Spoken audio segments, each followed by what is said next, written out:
প্রিয় দর্শক, আমরা একটা অনুষ্ঠান শুরু করলাম জনতার আদালত। অবশ্য দর্শকগুলোর কাছ থেকে ভালো একটা রেসপন্স পাইয়া যাইয়া। তো বিভিন্ন সময় বিভিন্ন জায়গা থেকে এই আসাম রাজ্যর প্রায় জায়গা থেকে আমার কাছে ফোন আর কল আর যে প্রোগ্রামটা চালু রাখার লাগিয়া।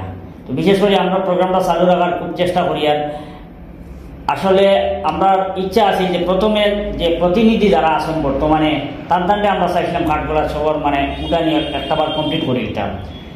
এখন দেখা গেল যে সম্ভব না, এক ধরনের কাজও বিধি তখন ব্যস্ত তখন যার যার সমষ্টির বিভিন্ন কাজ থাকে, যার কারণে আমরা এখন কিছু একটু সরিয়ে আইছি এটা দেখিয়া।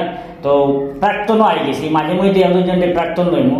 তো আমরা আগামী অনুষ্ঠানে যে কাঠগোড়া তাই নইলা কাঠিগোড়ার প্রাক্তন বিধায়ক এডিএফ থেকে তাই নির্বাচিত হয়েছিল আতাউর রহমান মাজার বইয়া। আবার তাই উত্তর পূর্ব এমারতে শরিয়া নদাত তামিলের সাধারণ সম্পাদক। তো আতাউর রহমান মাজার বইয়া সাহেবরে আমরা আগামী বুধবারে কাঠগোড়া তুটাই। তো কোন জায়গা তুটিবা কোন সময় উঠিবা ওটা আপনাদের বিস্তারিত হইয়ার আগামী বুধবার অর্থাৎ 24/5/2023। তো আপনারা উক্ত অনুষ্ঠানে উপস্থিত থাকবা। এখন অনুষ্ঠানটা কোন জায়গা তুইব জায়গাটা আপনাদের বিস্তারিত হইব। আগামী যে অনুষ্ঠান শুরু হইব এটা হইল মোল্লাগঞ্জ doctor APJ Abdul Kalam global HS school সন্ধ্যা 6:30 সময়। তো উক্ত আদালত জজ হিসাবে থাকবা আতিকুল বারি, প্রেসিডেন্ট বার অ্যাসোসিয়েশন করিমগঞ্জ। উক্ত আদালতে আপনারা সবার উপস্থিতি কামনা করছি।